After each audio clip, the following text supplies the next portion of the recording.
এখানে পড়লে যে মানুষ কোথায় যাবে বলা মুশকিল। অনেকে বলছে যাব না, আমি তো ডেফিনেটলি যাব। কোন পাথরের ফাটল দিয়ে কোন শহরের তলদেশ দিয়ে এই নদী বয়ে যাচ্ছে, আর এখানে পড়ে গেলে যে কোথায় ভেসে চলে যাব তা জানি না। হ্যাঁ ऐसा ही पकड़िए हम कर लेंगे।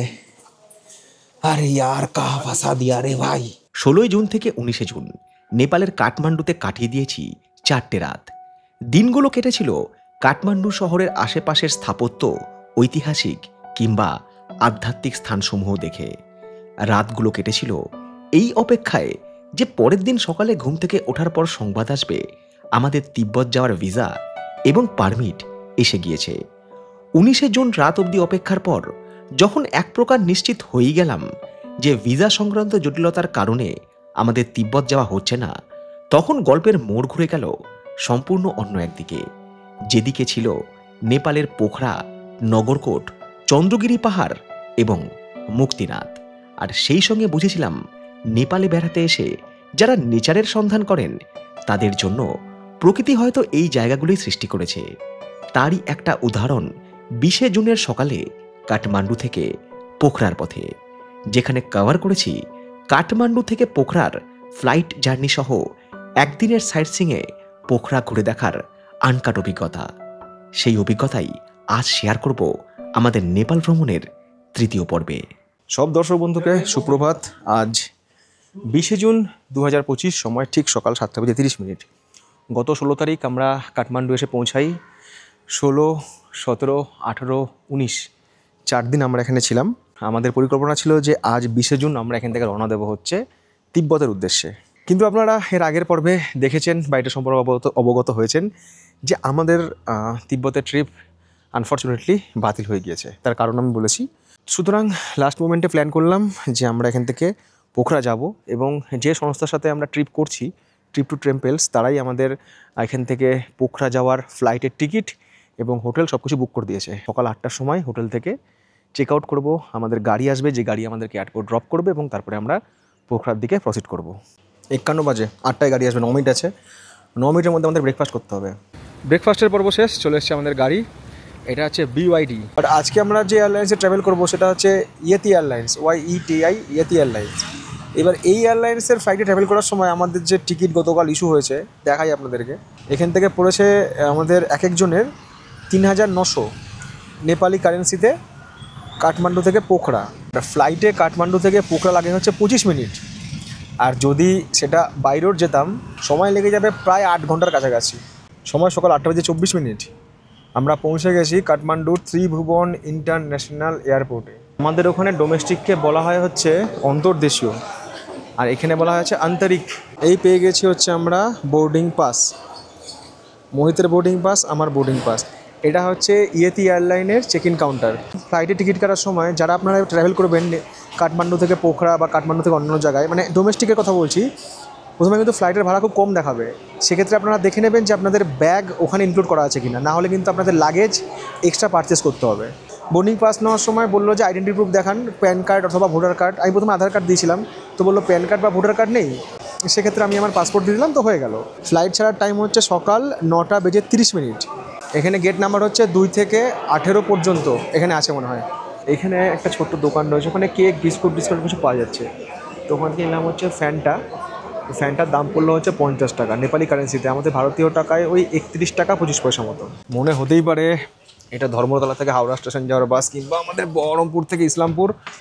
না, সেটা নয়, এটা হচ্ছে ইয়েতি এয়ারলাইন্সের বাস নাম্বার 1। সকাল 10টা আমাদের বোর্ডিং শুরু হয়ে গিয়েছে, 8 ঘন্টার মতো লেট করেছে। এটা হচ্ছে শ্রী এয়ারলাইন্সের ফ্লাইট, ওটা হচ্ছে বুদ্ধ এয়ার। ফ্লাইট দেখেই তো আমার হয়ে গেল হালুয়া টাইট। ওই হচ্ছে প্রপেলার, আর এই হচ্ছে ল্যান্ডিং গিয়ার। এয়ার হোস্টেস দিদিভাই রয়েছে, হেল্প করে দিল, বললো বোর্ডিং প্লাস দেখান, দেখে দিলাম। সিট নাম্বার হচ্ছে 6F হচ্ছে সামনের দিকে। আমরা কিন্তু সিট আগে থেকে আর কি প্রি বুকিং করে নিই। এই হচ্ছে লাগেজ স্পেস, খুব বড় না হলেও ঠিকঠাক। লেখা আছে এখানে ইয়েতি এয়ারলাইন। ইয়েতি কথাটা কি কাকাবাবু আর সন্তুর অ্যাডভেঞ্চারে পড়েছিলাম ইয়েতির কথা। এইটা হচ্ছে ফ্লাইট নাম্বার ATR 72500। এখানে লেখা আছে প্যাসেঞ্জারের কিছু নির্দেশিকা, কোনো ইমার্জেন্সি সিচুয়েশানে যেটা ভীষণ দরকার। এখানে একটা ম্যাগাজিন রয়েছে, সামনে একটা ছোট ট্রে মতো রয়েছে, টুকটাক খাবার দাবার রাখার জন্য, পা রাখার জায়গা এরকম কিছু, এরকম তুলো দিল। এত আওয়াজ তো কানে গোজার জন্য আমরা নাকে গুঁজে নিয়েছিলাম। আমরা দু নাকে দুটো তুলো গুঁজে গলায় মালা দিলেই বাস, মার্কেট থেকে একটা কম্পিউটার কমে গেল। আর একটা করে দিচ্ছে চকলেট খাওয়ার জন্য, শান্তনু পুরস্কার। তবে এই ফ্লাইটটা ছোট হলো, এর যে গ্লাসগুলো সেগুলো কিন্তু ক্লিয়ার রয়েছে।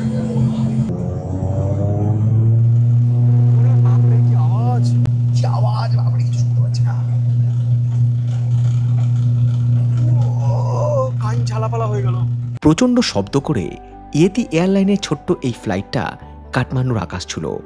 আরও একবার স্পষ্ট হলো চারিদিকে পাহাড়ে ঘেরা ঘনবসতিপূর্ণ নেপালের রাজধানী কাঠমান্ডু। ফ্লাইটের ইঞ্জিনের শব্দ এতটাই তীব্র যে কানে তালা ধরে যাওয়ার জোগাড়।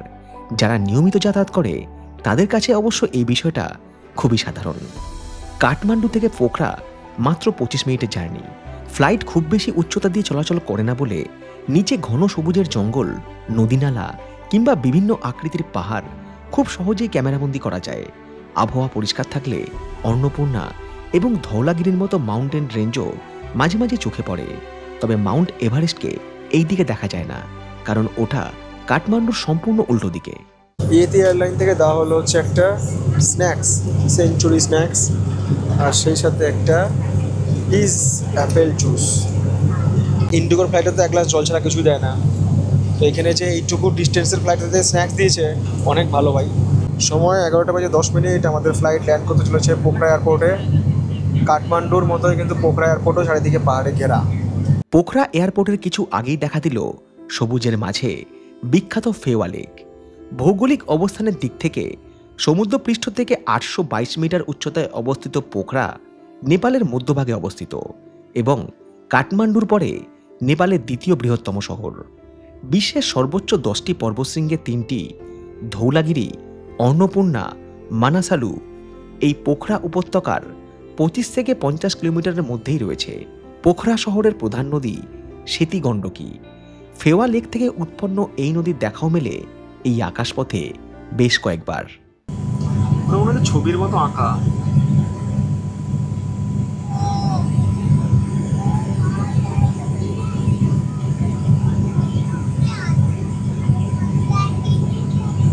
আমাদের ফ্লাইট প্রবেশ করে গিয়েছে এয়ারপোর্টের সীমানার মধ্যে, রানওয়ের পুরো উপরে। Landing landing landing. এই তো ঝাঁকুনি দিয়ে আমাদের ফ্লাইট ফাইনালি ছুঁয়ে ফেললো পোখরা এয়ারপোর্টের মাটি। ল্যান্ডিং গিয়ার যখন রানওয়েতে টাচ করে না, ছোট ফ্লাইট তো ভয়ঙ্কর ঝাঁকুনি হয়, ভয়ঙ্কর। বাট ফাইনালি আমরা সেফ ল্যান্ড করে গেলাম পোখরাতে। দেখুন কত সুন্দর লাগছে, আকাশে মেঘ, সবাই নেমে ছবি তুলছে। আর পোখরা কিন্তু হচ্ছে ইন্টারন্যাশনাল এয়ারপোর্ট। যদিও আমরা ডোমেস্টিক ফ্লাইটে ট্রাভেল করলাম, বাট পোখরা কিন্তু ইন্টারন্যাশনাল এয়ারপোর্ট, কারণ এখান থেকে চায়নার ফ্লাইট যায়। অনেকে মনে করতে পারেন এই কি সেই পোখরা যেখানে পরমাণু বিস্ফোরণ হয়েছিল, ভারত টেস্ট করেছিল? না না, ওটা হচ্ছে পোখরা রাজস্থান, এটা হচ্ছে নেপালের পোখরা। খুব সুন্দর জায়গা। এখানে লেখা আছে ওয়েলকাম টু পোখরা এয়ারপোর্ট। এটা হচ্ছে বেল্ট, যে বেল্ট থেকে আমাদের নিতে হবে লাগেজ। আমরা এবার বেরিয়ে যাবো হচ্ছে এয়ারপোর্ট থেকে। দেখুন এয়ারপোর্টের বাইরে কি সুন্দর লাগছে, রোদ নেই আজকে, আবহাওয়াটা সুন্দর। কোথায় আমাদের গাড়ির ড্রাইভার? কাঠমান্ডুর মতো কিন্তু অত ঘিঞ্জি নয়, শহরটা খুব ছোট্ট আর খুব সুন্দর। একদিনে মোটামুটি ঘুরে নেওয়া যায়। আর ওখানে রয়েছে এয়ারপোর্ট ট্যাক্সি সার্ভিস, যেখান থেকে আপনারা ক্যাব নিতে পারবেন। পোখরার সাইড সিনে কী কী রয়েছে তার কিন্তু ম্যাপ এখানে করা রয়েছে এই সামনে। আর পোখরা এয়ারপোর্টটা না অনেকটা তাসখান্ড এয়ারপোর্টের মতো। তাসখান্ড যখন গেছিলাম আপনারা ব্লগ হয়তো দেখেছেন, সেই এয়ারপোর্ট আর পোখরা এয়ারপোর্ট অনেকটা একই রকম আর্কিটেকচার। কি সুন্দর দেখুন শহরটা পাহাড়ে ঘেরা। এই চলে এসছে আমাদের গাড়ি চালক হচ্ছে দীপকজি। আর দীপকজির নাম্বার আমাকে আগেই পাঠিয়ে দিয়েছিল। ट्रिप टू टेम्पल्स যে সাপোর্টিং স্টাফ আছে এখানে। BYD Chinese brand. इसका प्राइस क्या पड़ेगा नेपाली करेंसी में? नेपाली 60 लाख के करंट 60 লাখ। মানে যদি নেপালি কারেন্সিতে 60 লাখ হয়, তাহলে আমাদের ভারতীয় টাকায় 1.6 60 লাখকে 1.6 দিয়ে মানে ভাগ করে নিলে যেটা হয় সেটা হচ্ছে পড়বে। এই গাড়িগুলো তো ভালো, এটা কিন্তু ব্যাটারি অপারেটেড গাড়ি। আর এই যে airport drop, airport pick up, বা এখন যে আমরা হোটেলে যাবো, এই সমস্ত অ্যাকোমোডেশন, এটা কিন্তু সব কিন্তু অ্যারেঞ্জ করেছে ট্রিপ টু টেম্পলস। ওনাদের প্যাকেজ রয়েছে, তা আমি নাম্বার দিয়ে দিলাম ভিডিও ডিসক্রিপশন বক্সে, আপনারা যোগাযোগ করে নেবেন। প্লাস ওদের ওয়েবসাইটও রয়েছে, সেই ওয়েবসাইটেও আপনারা দেখে নিতে পারবেন ওদের যে সমস্ত ট্রিপগুলো হয়। যেমন হচ্ছে আদি কৈলাস ওম পর্বত, এদিক থেকে কৈলাস মানসরোবর, কৈলাস এরিয়াল দর্শন, যেটা আমি করে এসেছিলাম, 4 ধাম যাত্রা হয়। খরচা একটু বেশি তুলনামূলকভাবে, বাট এদের কিন্তু মানে ফেসিলিটি মানে পরিষেবা কিন্তু একটু লাক্সারিয়াস। মানে আপনি যখন খরচা করবেন সেরকম কিন্তু ফেসিলিটি পাবেন। এয়ারপোর্ট থেকে হোটেল যাওয়ার পথেই দীপকজির সঙ্গে আলোচনা করে নিলাম আমাদের পরবর্তী প্ল্যান, অর্থাৎ কিভাবে আমরা পোখরা কভার করব। প্রথমে ভেবেছিলাম এই দীপকজি ড্রাইভার, পরে জানলাম ওনার ট্রান্সপোর্ট সার্ভিস রয়েছে। পোখরা, কাঠমান্ডু, মুক্তিনাথ এই সব জায়গার জন্য উনি রেন্টেড কার সার্ভিস প্রোভাইড করেন। যারা মনে করছেন যে আপনারা বাসে করে আসবেন না কাঠমান্ডু থেকে পোখরা বা পোখরা থেকে কাঠমান্ডু, বাসে আপনারা আসতে পারবেন। সকালে সন্ধ্যায় বাস চলে, এখানে বাস সার্ভিস অ্যাভেলেবেল আছে। আর এখানে রাস্তা হচ্ছে মানে 4 লেন তৈরি কাজ চলছে, অনেক জায়গায় রাস্তা 4 লেন হয়ে গিয়েছে, অনেক জায়গায় কাজ চলছে। তো এখন যে টাইমটা মোটামুটি 7 থেকে 8 ঘন্টা লাগে, এরা বলছে যে 4 লেন হয়ে যাওয়ার পর এই টাইমটা ডিক্রিজ হয়ে মোটামুটি ওই 4.5 থেকে 5 ঘন্টা নেমে আসবে। পোখরা শহরের আকাশ মেঘে ঢাকা। আমরা যাচ্ছি এখান থেকে হোটেলের দিকে, এয়ারপোর্ট চত্বরটা ফাঁকা, বাট শহর কিন্তু ব্যস্ত। দীপকজির মুখে শুনছিলাম এই পোখরা শহরের জনসংখ্যা 12 লাখের কিছু বেশি, আর আয়তনের তুলনায় পোখরা কাঠমান্ডুর থেকে কিছুটা বড়। পোখরাতে আমাদের স্টেইং ছিল মাঝির রিসর্ট অ্যান্ড স্পা এই হোটেলে। ফেওয়া লেক থেকে এই হোটেল পায়ে হেঁটে মিনিট 15 মতো সময় লাগে। মধুবনী, বিহারের মধুবনী থেকে বেড়াতে এসছে নেপালে। তো আমাকে বলছে তুই চ্যানেলের লিঙ্কটা দিন, মানে ওদের ফোনে। তা আমি যখন আগে লিখতাম না ট্র্যাভেল উইথ, তখন ওই কৌশিক নামটা চলে আসতো, এখন আর আসে না। আমরা কে লিখতে তারপরে আসে, মানে ইউটিউব যখন চ্যানেল আস্তে আস্তে মিলিয়নের দিকে পৌঁছে গেছে না, তখন আর চ্যানেলকে রেকমেন্ড করে না। রিচ কমিয়ে দেওয়ার, ভিউজ কমিয়ে দেওয়ার, সব কিছু কমিয়ে দেওয়ার। বাট এই যে লড়াই, যে 1 মিলিয়নে পৌঁছানোটাই হচ্ছে একজন ইউটিউবারের সবথেকে বড় জীবনের লড়াই। একটা হচ্ছে 0 থেকে 1000 সাবস্ক্রাইবে পৌঁছানো, আর একটা হচ্ছে এই 950 থেকে 1 মিলিয়নে পৌঁছানো। এই হচ্ছে আমাদের রুম, যেখানে 2টো সেপারেট বেড রয়েছে। এবার মোহিত নিয়েছে বড় বেড, আমি নিয়েছি ছোট বেড। এটা হচ্ছে কাঠমান্ডুর দরবার স্কোয়ারের ছবি। দুর্ধর্ষ ভিউজ এইখান থেকে, পুরো শহরের বলবো না, এখান থেকে চারিদিকের পাহাড়ের এরকম ভিউজ। টয়লেট বেশ সুন্দর, ঠিকঠাক একদম ঝাঁকানাকা। সময়বেলা 1:45 আমরা বেরিয়ে পড়লাম হোটেল থেকে। পোখরাতে যে সাইট সিনগুলো রয়েছে সেগুলো সব কভার করে নেওয়ার জন্য, মানে যতটা কভার করে নেওয়া যায়। অ্যাকচুয়ালি সকালে বেরোলে ভালো হতো, বাট আপনারা তো দেরিতে এলাম। যা লিস্ট আছে মোটামুটি আমি চেষ্টা করবো সবটাই আজকে এই বেলার মধ্যে কভার করে আপনাদের সঙ্গে শেয়ার করে নেওয়ার। আর মোহিত এলো না, কারণ মোহিত অলরেডি একবার নেপালে এসেছে, ওর এগুলো সব কভার করা হয়ে গেছে। ও শুধু যেটা কভার করেনি সেটা হচ্ছে মুক্তিনাথ।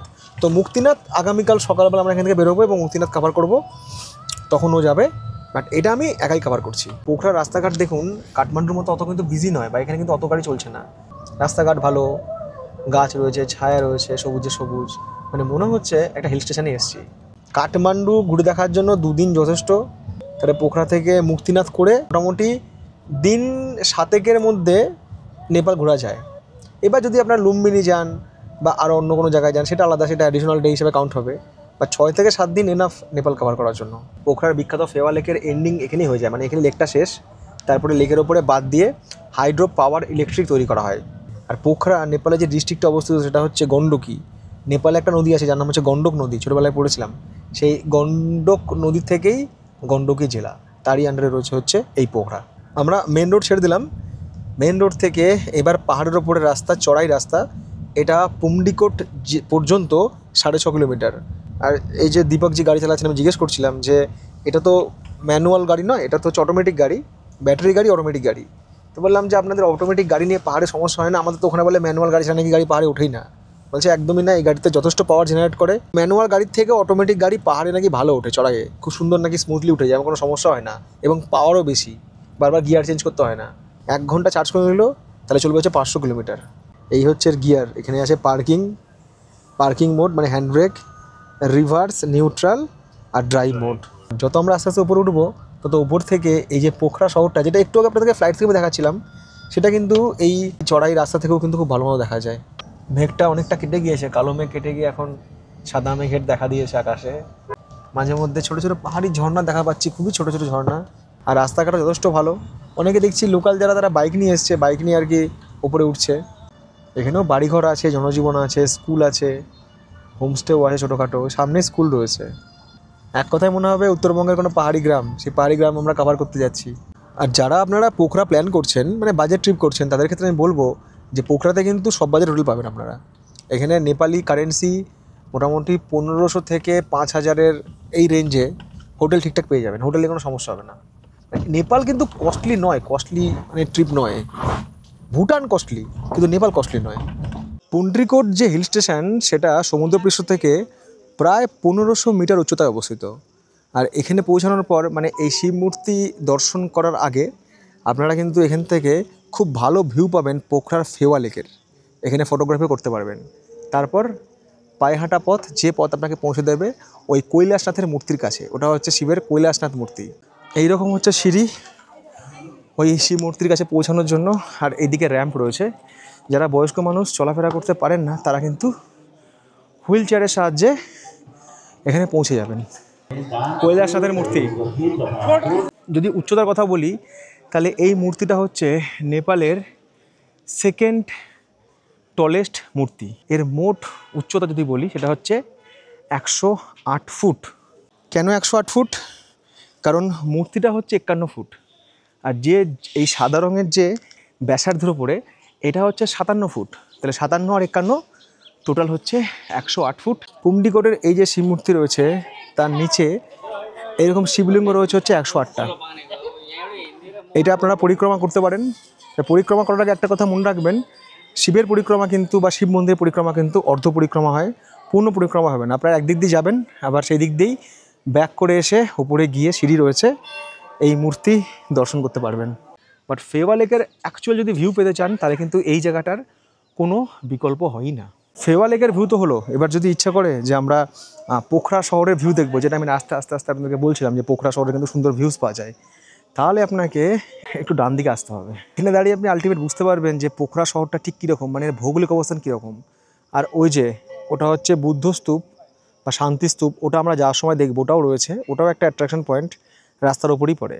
আর আমি আপনাদেরকে একটু বলছিলাম না যে আমরা সমতল থেকে আস্তে আস্তে উঠেছি, ওই দেখুন সমতলের রাস্তা এইভাবে পাহাড়ের ধার দিয়ে ঘেসে ঘেসে ঘেসে ঘেসে একটা পাহাড় দুটো পাহাড় এখানে এসেছে। ওই ফাঁকা জায়গাটা সাদা রঙের ক্রিকেট পিচের মতো, ওটা হচ্ছে পোখরা এয়ারপোর্ট, যেখানে একটু আগে আমরা ল্যান্ড করেছি। এখানে আসার পর বা এখানে দাঁড়ানোর পর যখন এই দৃশ্য আপনি দেখবেন মন প্রাণ জুড়িয়ে যাবে, দুর্ধর্ষ একটা ফিলিংস আসবে। আর সেই সাথে এত সুন্দর হাওয়া দিচ্ছে তো, চোখ মন শরীর যাকে বলে এক কথা সব কিছু সার্থক।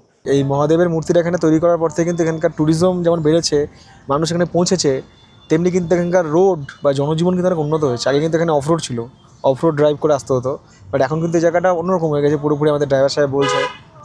এবং বাড়ি ঘর, এমনকি এখানে তো বাসও পর্যন্ত আসে। এই পোখরা से বাস চলতে হয় না?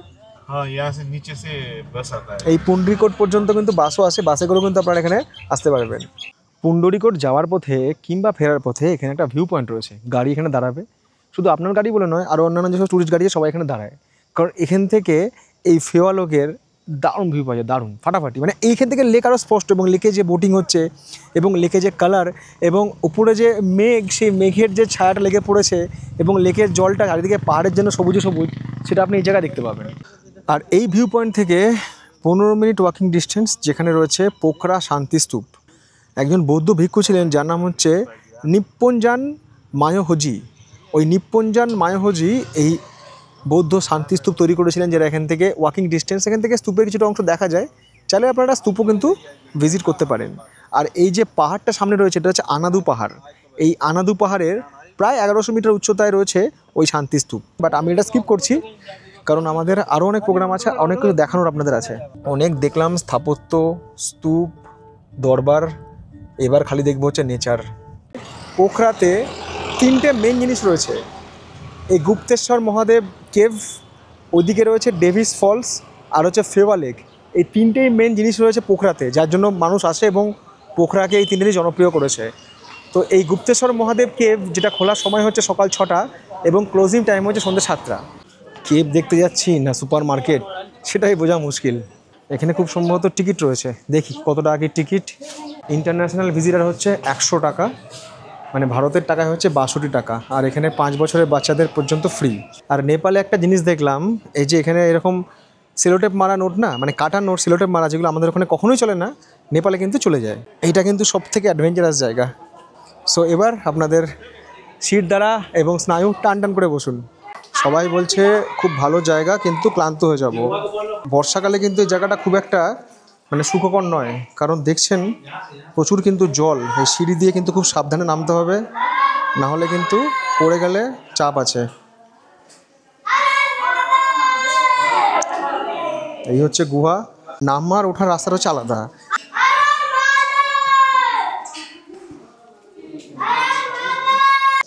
দেখি আর কতটা নামতে হয়। বয়স্ক মানুষজন যখন নেমে গেছে তখন আমিও পারবো আশা করি। স্যাঁতস্যাঁতে গুহা, ভেতরে কোথা যেন ঠান্ডা হাওয়া আসছে। এই জায়গাটা অনেকটাই নিচু, জায়গাতে মাথা একটু বাঁচিয়ে চলতে হবে। গুহার পাথর থেকে না জল চুঁয়ে চুঁয়ে পড়ছে। এইসব জায়গায় একটু আমার ভয় লাগে, কারণ এখানে না জুতো যদি গ্রিপ না পায় তাহলে পা হরকানোর চান্স থাকে। কোথার থেকে না প্রচুর হাওয়া আসছে, হু হু করে হাওয়া। হাওয়া না ওয়াটারফলসের আওয়াজ, সেটা আমি ওখানে গিয়ে বুঝতে পারবো। বাপরে, কি জায়গা! ওই যে ওয়াটারফলসটা নেমে আসছে না, ওটা হচ্ছে ডেভিস ওয়াটারফলস। কিন্তু পর্যটকরা এই পর্যন্তই আসতে পারবে, এরপরে আর যাওয়ার কোনো ব্যবস্থা নেই। এখানে জলের মারাত্মক তোর, ওই পাহাড়ের ওই যে গিরিখাত, ওই গিরিখাত থেকে আসছে। আর এখানে পড়ে গেলে যে কোথায় ভেসে চলে যাবো তা আমি জানি না। বিভিন্ন পাথরের ফাটল থেকে না জল বেরিয়ে আসছে, মাঝে মধ্যে উপর থেকে টপ টপ করে জল পড়ছে। জলেই তো অর্ধেক ভিজে গেলাম। ছাতা নিয়ে আসা বা টুপি নিয়ে আসাটা দরকার ছিল। জলের ফ্লোটা দেখুন কি লেভেলের।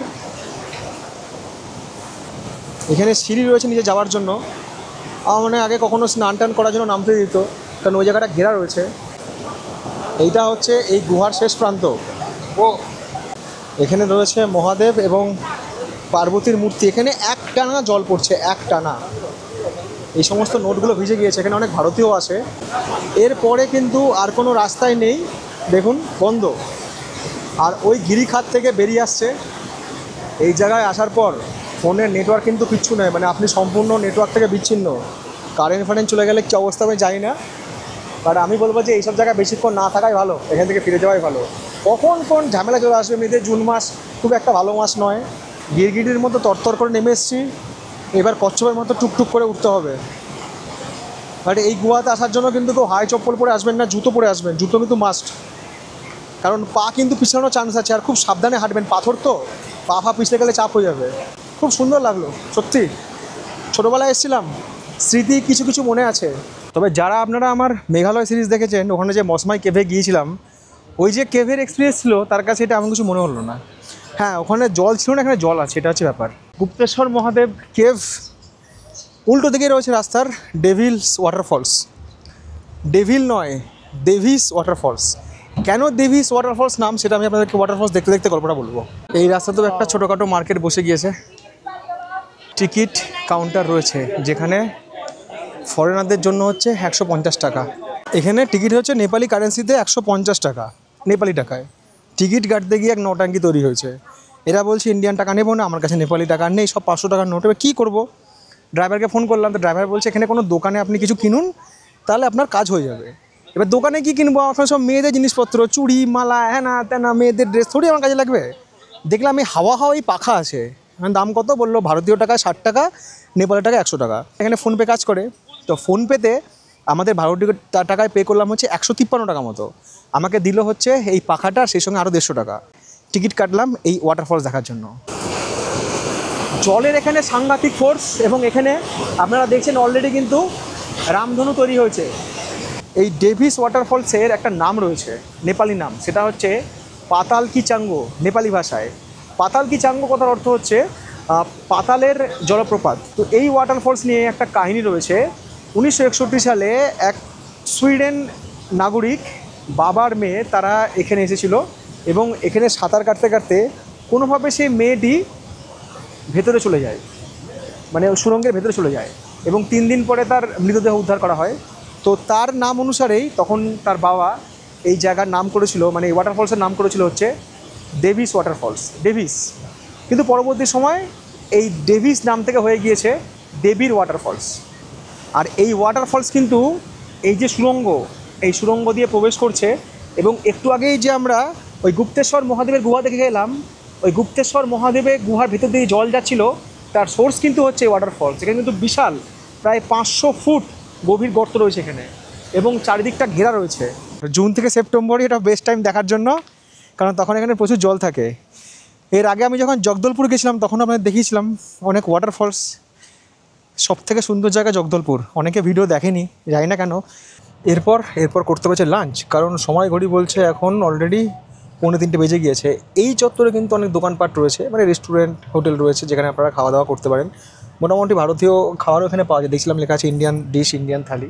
সময়বেলা 3:04 লাঞ্চ করতে হয়। আমাদের ড্রাইভার স্যারকে বললাম কোথাও একটা নিয়ে চলুন, তো আমাকে নিয়ে এলো হচ্ছে এখানে অন্নপূর্ণা বলে একটা রেস্টুরেন্ট আছে, এটা লেক ভিউ, পাশে লেক রয়েছে, পরিবেশটা খুব সুন্দর।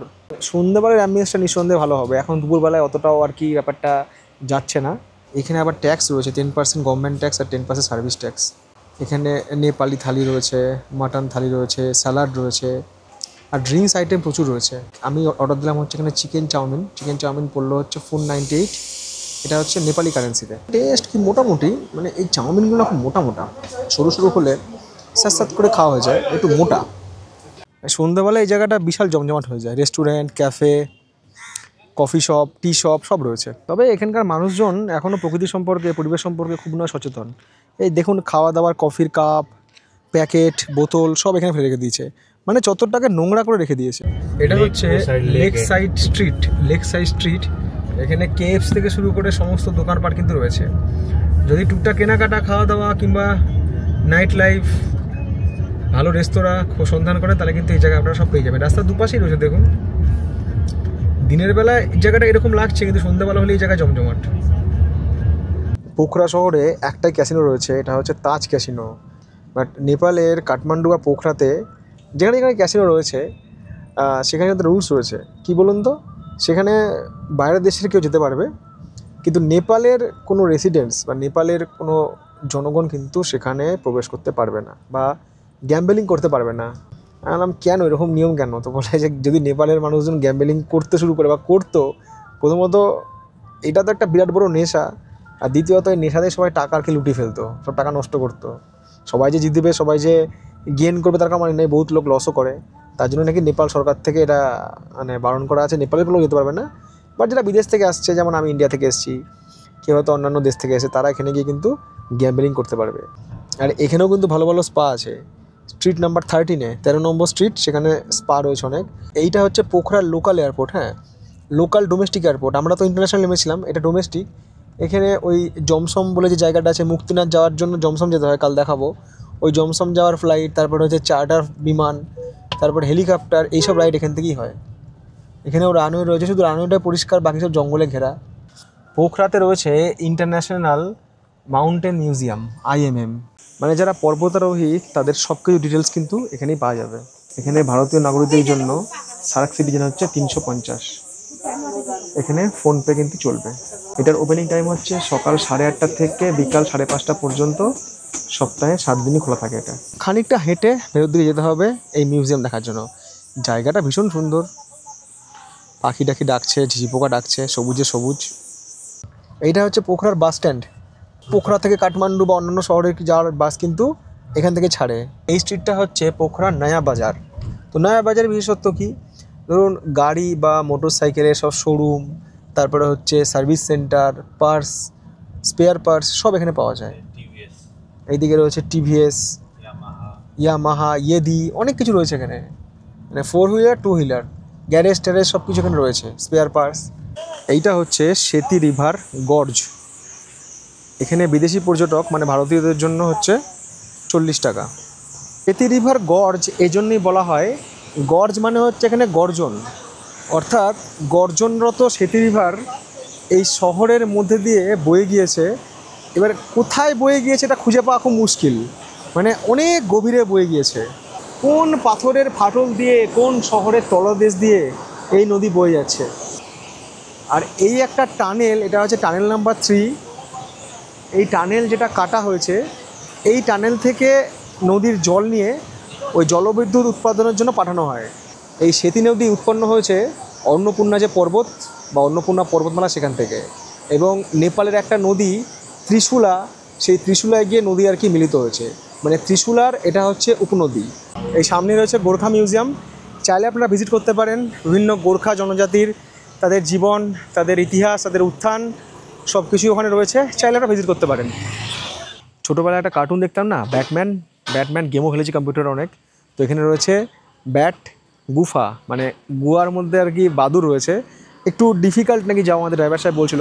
তো এখানে এসেছি, এখানেও টিকিট রয়েছে।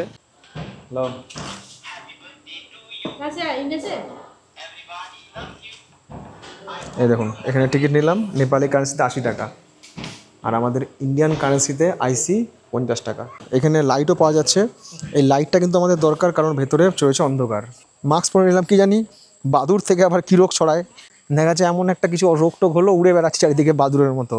ওই বয়স্ক মানুষকে নিয়ে গেছে লোকজনের, ভাবি তাই সিনস নাই কোনো, ওরকম একটা বয়স্ক মানুষকে নিয়ে কেউ গুহায় চলে যায়, মানে এত মানুষ বোকা, এরকম একটা বয়স্ক মানুষকে নিয়ে যায় যেখানে সাফোকেশনের প্রবলেম হবে, অক্সিজেনের সমস্যা হতে পারে। এখানে একটু স্লিপারি আছে, আমাকে উপর সে পানি ভি গির রা হ্যায়, একদম শ্যাওলা তো শ্যাঁস সাথে, তো আমাকে না একটু সাবধানে নামতে হবে, কারণ আমার হাতে ক্যামেরা আছে, মানে পড়ে হাত পা ভাঙলেও আমি আশ্চর্য হব না, কারণ আমার টাইম এখন খারাপ। বহুত আন্দাজ জানা হ্যাঁ, অনেকে বলছে যাবো না, আমি তো डेफिनेटली যাবো। आप लोग ना थोड़ा साइड हो जाइए, जाने दीजिए ना। ऊपर থেকে জল টল আসছে, আর রাস্তা এরকম কিছু, भैया थोड़ा साइड दीजिए, बीच में मत खड़े हो जाए, ठीक है, क्योंकि प्रॉब्लम होता है ना पीछे जो रहता है सबको। हाँ यहाँ पे थोड़ा हाइट है, हमें थोड़ा सावधानी से जाना पड़ा। दीपक जी ये आप थोड़ा कैमरा पकड़िए ना मेरा, अगर पॉसिबल हो तो। हाँ ठीक है, हाँ ऐसा ही पकड़िए, हम कर लेंगे। अरे यार कहाँ फंसा दिया रे भाई, এখানে কোনো সিঁড়ি নেই, যে জন্য গুহাতে এসেছিলাম বাদুর কোথায়, ওই দেখো ভাই কালো কালো,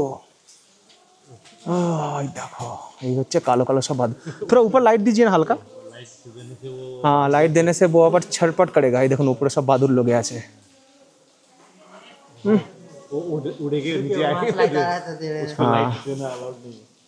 उसको लाइट देना अलाउ नहीं है, कीप साइलेंस। হ্যাঁ স্বাভাবিক, উড়ে গেলে চাপ হয়ে যাবে। আমার এই গুহা টুহা অ্যাডভেঞ্চার হেভি লাগে, আমি যেখানে যাই এগুলো বেশি করে করি। এদিকে প্রচুর জলকাদা রয়েছে, আর এখান দিয়ে একটা রাস্তা রয়েছে বেরোনোর জন্য, ওখানে গিয়ে মানুষজন আর বেরোতে পারছে না, ওরা ওইখানে গিয়ে আটকে আছে, ওইখান দিয়ে মোট কথা উঠতে হবে, কিন্তু বাদুর যা ছিল ওখানেই আছে, আর রাস্তাটা হচ্ছে ওঠার এইখান দিয়ে, তো চাইলে কিন্তু আপনারা এইদিকে ব্যাক করতে পারেন। এইখানে প্রচুর বাদুর সব পরপর পরপর সব উপরে লেগে আছে, যারা গেছিলো রাস্তাতে তারা সব ঘুরে আসছে, বলছে যেতে পারবো না ভাই, ভয় লাগছে। ব্যাটকেপ দেখে যখন বেরিয়ে এলাম তখন বিকেল প্রায় ফুরিয়ে এসেছে। আমরা রওনা দিলাম আমাদের পরবর্তী এবং আজকের শেষ গন্তব্য সারাংকোটের উদ্দেশ্যে। এই সারাংকোট যাওয়ার যে রাস্তা, গোল গোল পাহাড় চড়াই উতরে পার করে, সময় বিকাল 6টা, আমরা পৌঁছলাম হচ্ছে সারাংকোট। বারবার মুখ দিয়ে রয়েছে সারাংপুর, আমাদের ডোমকল রয়েছে সারাংপুর গ্রাম পঞ্চায়েত। 13 বছর ছিলাম তো একই জায়গায় নিয়ে ঘাটাঘাটি করেছি, এই নামটা কতবার বলতে হয়েছে, তো বারবার মনে হচ্ছে সারাংপুর। তো যাই হোক, এই সারাংকোট যে ভিউ পয়েন্ট আছে, গাড়ি আপনাকে ড্রপ করবে হচ্ছে ওই জায়গাতে, এখান থেকে সিঁড়ি দিয়ে উঠতে হবে, এখানে সিঁড়ি রয়েছে, এর নিচ থেকে উপর পর্যন্ত মোটামুটি মিনিট 7 মতো হেঁটে সময় লাগবে। আর এই দিকে একটা রাস্তা তৈরি হচ্ছে, এরপর হয়তো গাড়ি একদম ওপর পর্যন্তই যাবে, এটা এখন আর কি নির্মীয়মান, একটু খাড়াই আছে, একটু কসরত করে উঠতে হবে, তাহলে কিন্তু টপে পৌঁছানো যাবে। বাহ, এখানে আসার পর জীবন সার্থক ভাই, কি জায়গা, দুর্ধর্ষ জায়গা, দুর্ধর্ষ, ফটোগ্রাফি করার জন্য তো আদর্শ জায়গা, ফটোগ্রাফি, রিলস, আর এই যে দূর দূর পর্যন্ত পোখরা শহর সব থেকে হাইস্ট জায়গা এটাই।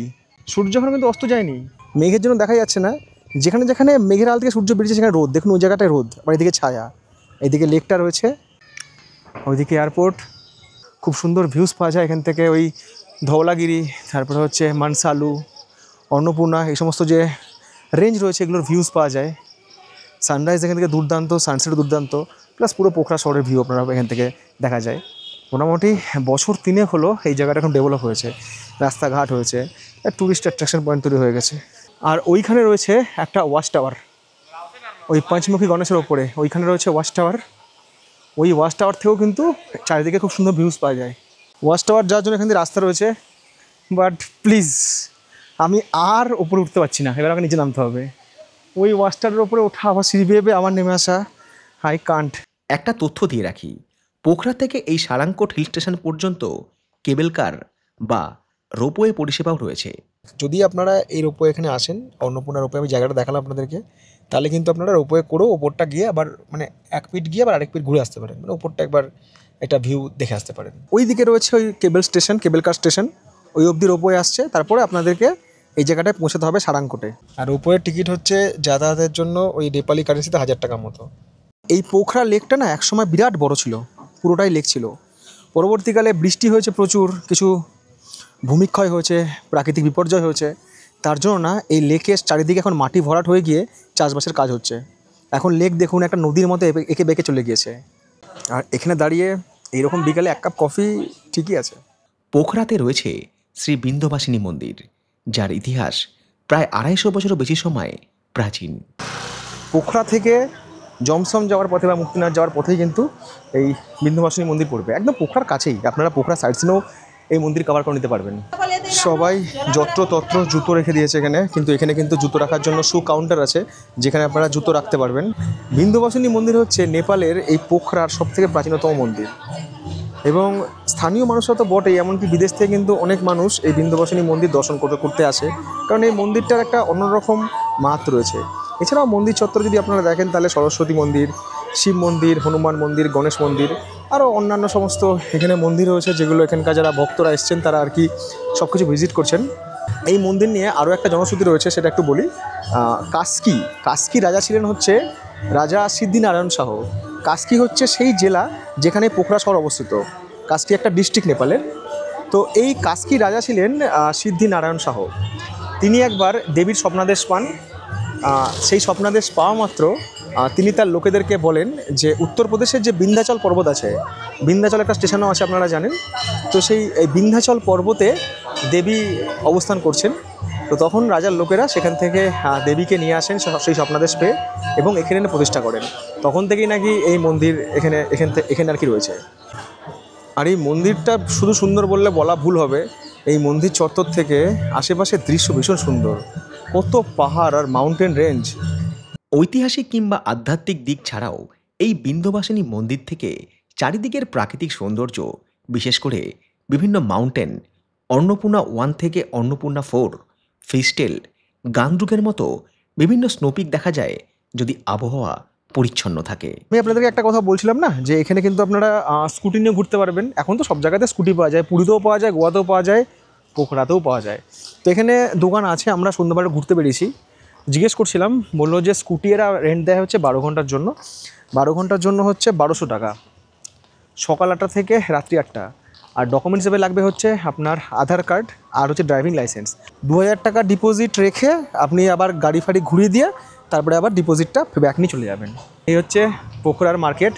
আমরা যে হোটেলে রয়েছি সেখান থেকে কিন্তু ওয়াকিং ডিস্টেন্স। এখানে কিন্তু নাইট ক্লাব রয়েছে, রেস্টুরেন্ট রয়েছে, দোকানপাট রয়েছে, বেশ জমজমাট জায়গা। মানি এক্সচেঞ্জ রয়েছে, চাইলে কিন্তু আপনারা এখানে মানি এক্সচেঞ্জ করাতে পারেন। যদি আপনারা প্রিয়জনকে উপহার দিতে চান, এখানে সব চাবি, রিং টিং রয়েছে। এখানে ক্লাবও রয়েছে রাস্তার দুপাশে। এখানে ট্যুর এজেন্সিও রয়েছে।